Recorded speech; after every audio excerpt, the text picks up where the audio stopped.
Shalom, anak-anak yang dikasih oleh Tuhan Yesus Kristus. Apa kabar hari ini? Masih segar dong? Tuhan mengetuk hatimu. Apa jawabmu?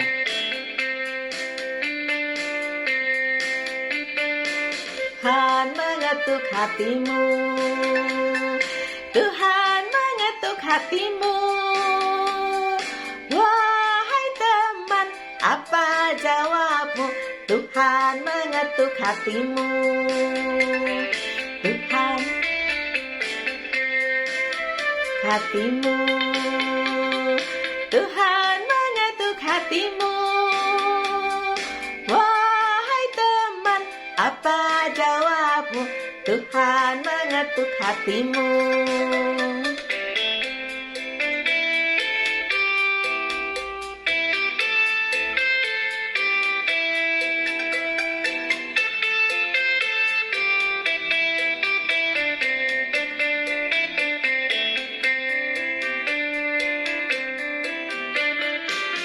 Tuhan mengetuk hatimu. Tuhan mengetuk hatimu. Wahai teman, apa jawabmu? Tuhan mengetuk hatimu. Tuhan mengetuk hatimu. Tuhan mengetuk hatimu. Wahai teman, apa jawabmu?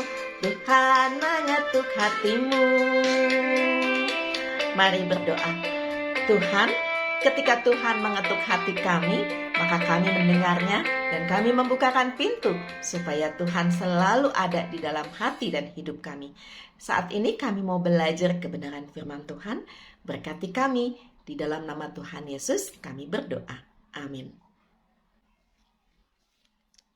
Markus 14 ayat 43 sampai 52. Yesus ditangkap.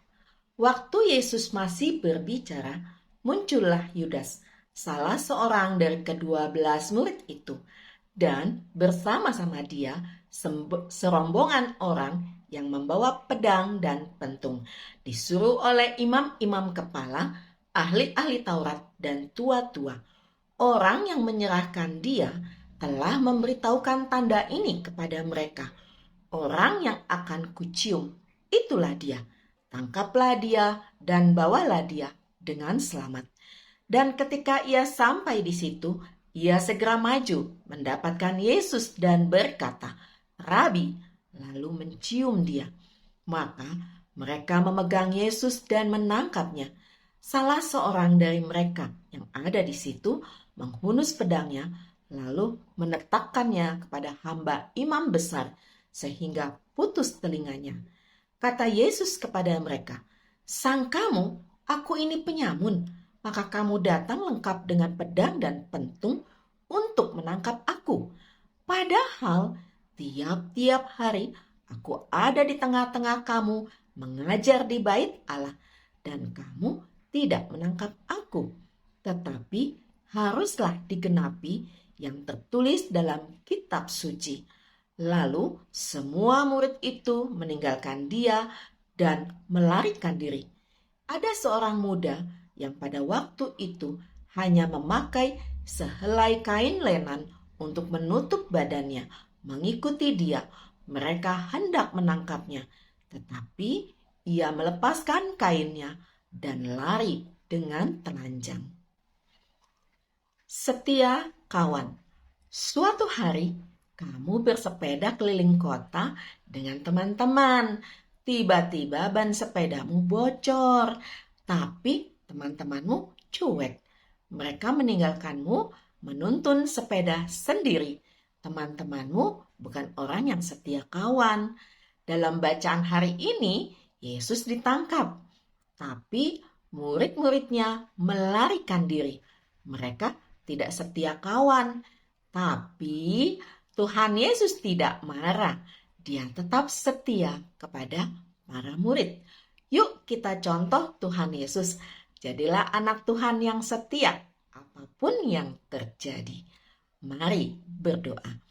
Tuhan Yesus, ajar kami supaya menjadi anak yang setia kepada Tuhan dan juga menjadi teman yang setia di dalam kehidupan berteman kami. Terima kasih Tuhan Yesus. Amin. Anak-anak yang dikasihi oleh Tuhan Yesus Kristus, tahukah kamu Paulus punya teman yang setia, namanya Silas. Gereja di Yerusalem mengutus Silas pergi ke Antiokhia bersama Barsabas dan Paulus. Silas juga pernah dipenjara bersama Paulus. Ia membantu menuliskan atau menyusun surat-surat Paulus. Misalnya 1 Tesalonika 1 ayat 1. Ia juga menuliskan surat 1 Petrus. Anak-anak yang dikasihi oleh Tuhan Yesus Kristus, yuk kita menjadi seorang anak Tuhan yang setia dan menjadi seorang teman yang setia kawan juga. Percayalah, Tuhan Yesus mengasihi kita semua. Amin.